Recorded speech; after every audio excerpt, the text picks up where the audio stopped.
So given data என்ன கொடுத்திருக்காங்கன்னா p plus a divided by v cube into v minus b square that is equal to c into t. So இதான் given data கொடுத்திருக்காங்க.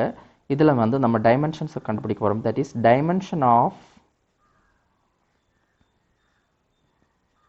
a by v cube is equal to dimension of p. So p is nothing but pressure.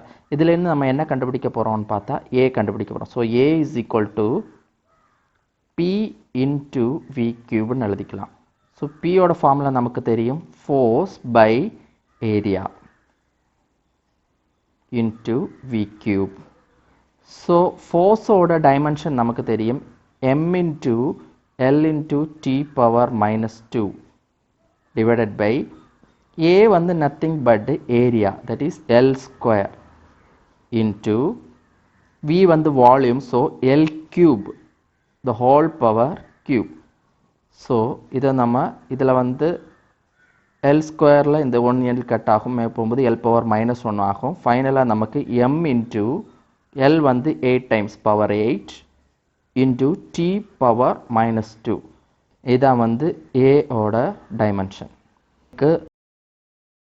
நம்ம இந்த v minus b square இதே மாதிரி எழுதிக்கலாம்.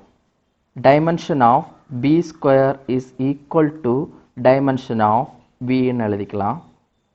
So இதில் இருந்து நம்ம v கண்டுபிடிக்கிறோம். So v is equal to square root of v ன்னு கிடைக்கும் நமக்கு.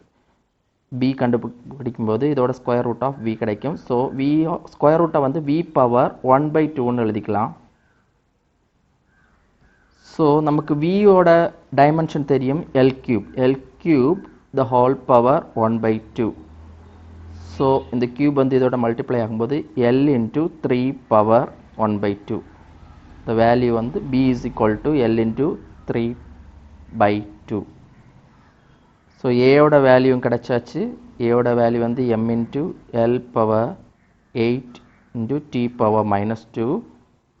ஆல்சோ பியோட வேல்யூ L into 3 power 3/2.